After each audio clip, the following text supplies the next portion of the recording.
Hello everyone, I hope you guys are having a great day. So today we are going to be reviewing my last game in 2023 before I am officially 2000 rating USCF. Now this game was happening in the last round of a rapid tournament with the time control being 25 minutes with 5 seconds delay. And I'm playing a young player around 11 to 13 years old. I watched him play quite a bit before the last round, and he played quite well.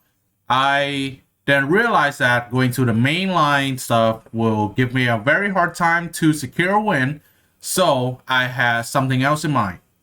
So, um, so I go to the last round having the black pieces, and my opponent has the white pieces starting with d4.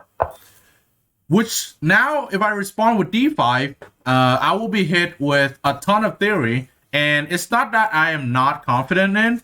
It's just that recently I've been messing around with a lot of openings, and I've been trying to avoid playing mainline d4, d5 in rapid games and rapid and blitz games. So I have some tricks up my sleeve, and I decided to play d6. So recently I've been playing a lot of d6, and I have to say that this is a super underrated opening that can surprise a lot of people, especially when I'm playing against lower rated players. A lot of lower rated players, they don't really see d6 that often. They might see it online sometimes in a blitz game, but not really over the board. And because of that, it also puts quite a few d4 players out of comfort zone. But surprisingly, he knows to respond. So he responded with knight f3, which apparently is one of the best moves, because my goal was to play e5, and he responded very correctly. But it's completely fine. And if he respond with that, I just develop normally. So I play knight to f6. And then he went e3, which to me is sort of a weird move because you don't have to make this move early on. What it does is it automatically blocks the bishop on c1, and it makes it very clear that he's not going to play e4. Which is completely fine with me, because if he tries to support e4, say he plays like knight to c3, then when he pushes e4, it kind of goes back to a perk defense. So when I faced this move, I thought for a little bit here what to do, because it supports d4.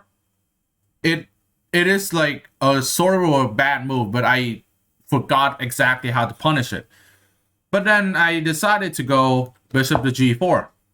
Now, the intention here is to try to play e5, right? Because I'm pinning the knight with the queen. So now I can play e5, and the knight cannot capture. And I also want to put my knight on d7. And by doing this, the bishop is no longer behind the knight. And I had to keep in mind that, like, usually when the perk defense, which a pawn will be on e4, the bishop on g4 is actually not very good. However, since the pawn is on e3, it allows me to play bishop g4, because now this diagonal is actually more useful if my bishop had to retreat later on. So then now white went with c4, which is the typical Queen's Gambit setup, except that I don't play d5. So now it's actually a very different position. So now I go with my plan, since I put the bishop out of the diagonal. So then I decided to go knight b7, and here white plays b3. To me, it's a weird move, right? So this transposes back to like a ready opening, and here I was like, I don't know. Like, I feel like it just wasn't necessary to do it early, as he could have continued with, say, knight c3, and then go b3, which is usually more typical. But here, since he went b3, I decided to just strike early with e5. And I had to do that because if bishop b2 is played, then e5 is not really that possible anymore. And also by doing this, I'm threatening e4, trying to win the knight. So now white has to respond immediately. And to my surprise, he actually took the pawn. So he took, and I took back with the pawn. Now, why is this good for me? So basically, if you look, now my bishop is actually free to move. While in this position, my bishop is still behind the pawn. So now I am pretty comfortable with my position.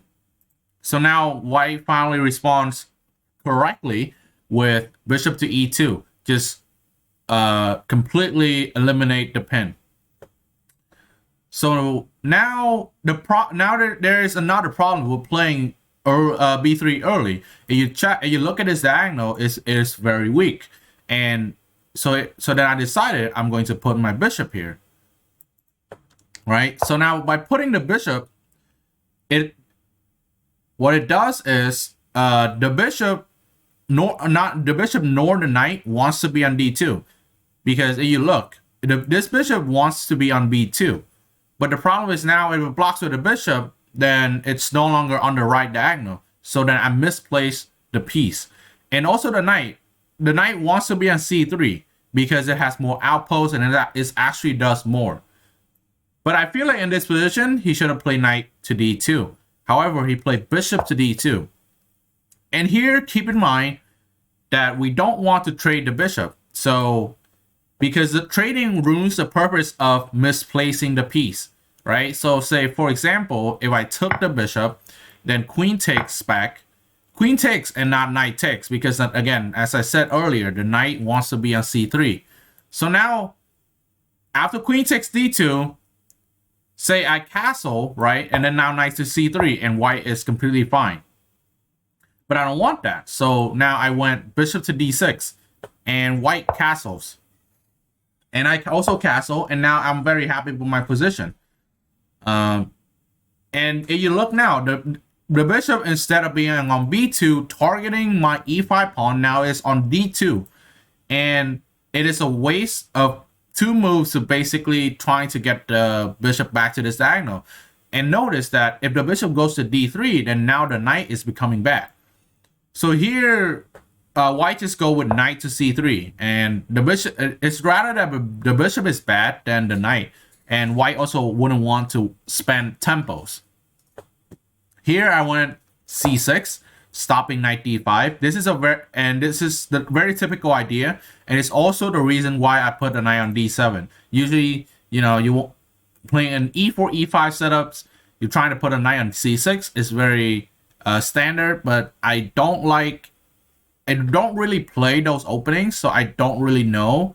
And plus, I just don't like double pawns. So I went knight to d7 with the intention of playing c6.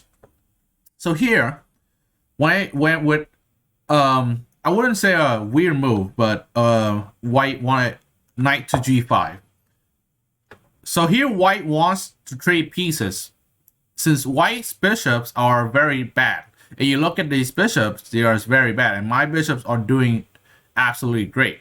The bishop is pinning, right, and this bishop is potentially looking at the h2 pawn, and my bishop is just more active. Here I was thinking a little bit on whether I should trade, but then, because usually I would happily trade here, right, like, but since you see, the point is he played e3. So what happened is now that since there's no pawn on e4, I can actually play bishop to f5, still controlling a new diagonal, as I stated earlier. So then that's what I did. I played bishop to f5, controlling another strong diagonal. And then now, if white doesn't do anything, then then my bishop are just substantially better, and I'm just controlling everything. So here, white has to deal with it. So white went with bishop to f3, trying to enforce e4 and start trading pieces. note here, for probably the third time in like this game that white really want to trade pieces, because you notice my pieces are super coordinated and my bishops are very, very active. And if white is able to put one of the knights on e4, we will have a massive trade. However, I would really like to have an advantage after trading here, because if it doesn't have an advantage, then it will make no sense, right? So here I just went with a normal move, queen to e7.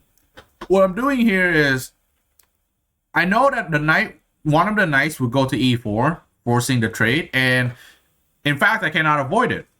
But here, I just want white to do it immediately, because if white has, say white does anything else, then I'm just a little confused on what to do.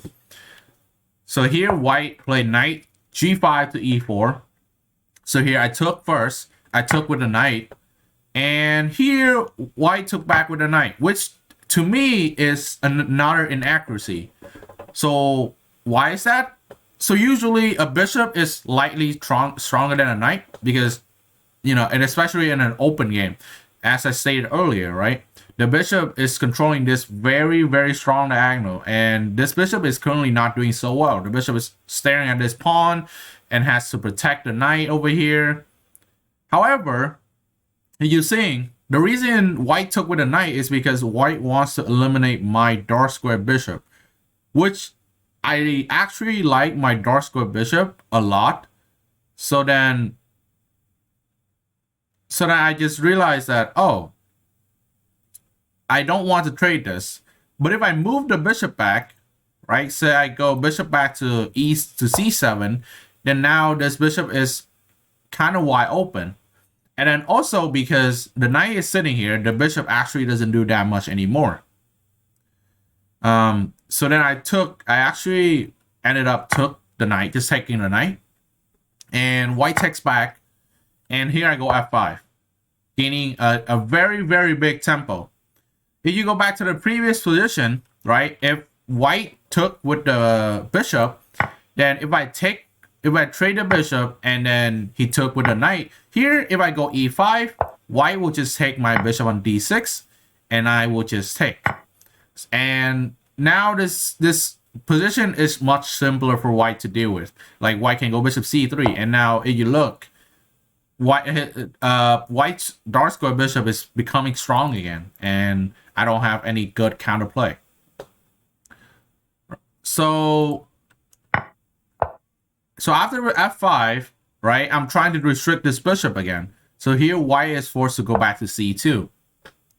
And I just start centralizing my pieces, right, with rook a to d8. If you notice, the rooks here are not that great at all. And my rooks are very on the open file, and my rook here is going to on f6, and then this rook is staring at the queen. So naturally, white went queen to e2, avoiding to face the rook on the open file. And here I start trying to make an attack happening. So I went rook to f6 with the intention of going on rook to h6. But here note that f5 needs to be protected still. But once I'm able to play rook h6, a massive attack will definitely happen. So here, since white saw that I cannot play rook to h6, white plays bishop to c3, taking just making the bishop a little bit better and also controlling this diagonal. I actually was also going to push e4 just to block this bishop from taking on f5. But since I cannot do that anymore, I just add another protection to the f5 pawn. So I move the other rook to the f file with rook d to f8. So now I can actually play rook to h6. And there's not that much white can do to stop it.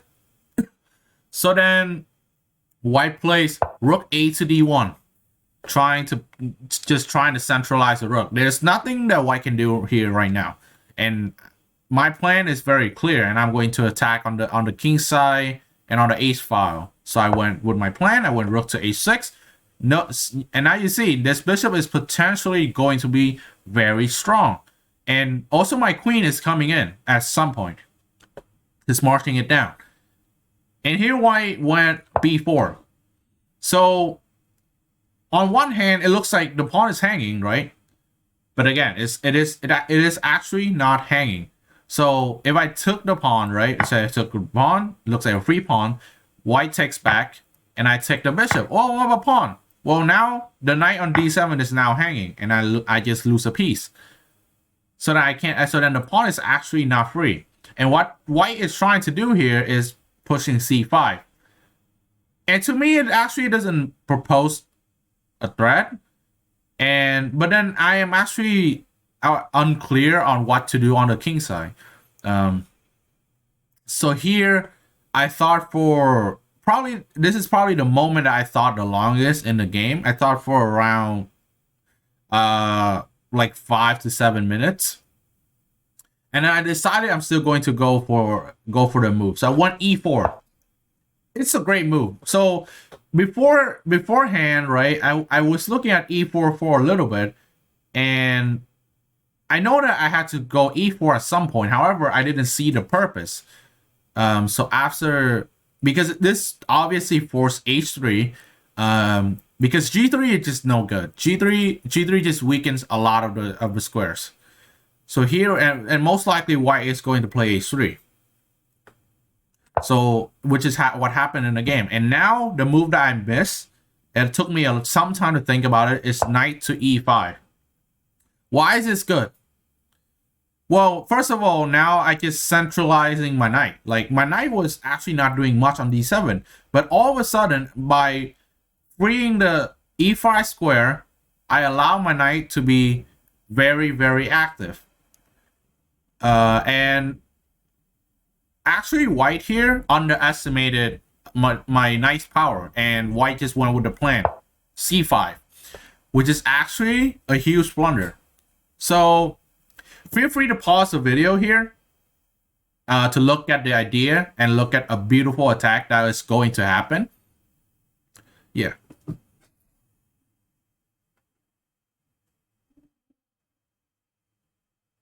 So if you notice, the knight here has to be captured. So what happened is white needs to capture with bishop takes e5, and after queen takes e5, and then white is forced to play g3, and I just take this pawn, and I am just substantially better. Which I guess this is not what white wants, because that white doesn't want me to have the battery over here. So white just went with c5. However, the move that wins the game is the only move that wins the game is knight to f3. And white cannot take the knight. Why is that? So if white takes a pawn, white takes the knight with the pawn, then queen to g5, check, and the king cannot move to h2. Notice the bishop here doing a very nice job of separating the king and the pawn. So white has to play king to h1, and rook takes h3 is a checkmate. So white has to go to king to h1. And now my knight is actually just sitting here. White cannot do anything about it. So now I was thinking if I should move the bishop back. I could just move the bishop back. However, notice here that by going to c5, it actually allows the queen to go to c4. And now white actually has counterplay. So I have to strike a little faster. So I went bishop to e5. And I'm trying to trade the bishop off and also give my queen a tempo to be on e5. And then here my opponent just take the bishop. I think he was baffled of the move knight to f3, and when I looked at him after I made the move knight f3 and I went bishop to e5, he was desperate, so he just took. But he forgot that by taking the bishop, he allows me to have a checkmate. So I took with queen takes e5. If we go back to this position, white could have played queen to c4. forcing me to go king h8, and then white could have sacrificed some pieces, so which means that I'm still winning, but I do have to work for it. Here, white just kind of gave up and give me the queen on e5. So now I'm threatening checkmate, and there's not much black can do. Checkmate is now unavoidable. So white can either play g3 or takes the knight. And taking the knight was what white did. So white took the knight, and a checkmate in 2 is happening. So rook takes h3, king to g2, and queen to h2 is a checkmate. This is a very beautiful finish that I was very happy about. I mean, like, I am not usually able to make such tactics. Like, tactically, there's still a lot I need to work on. So I was really happy about this game. So thank you everyone for watching, and I will see you on the next one. Peace.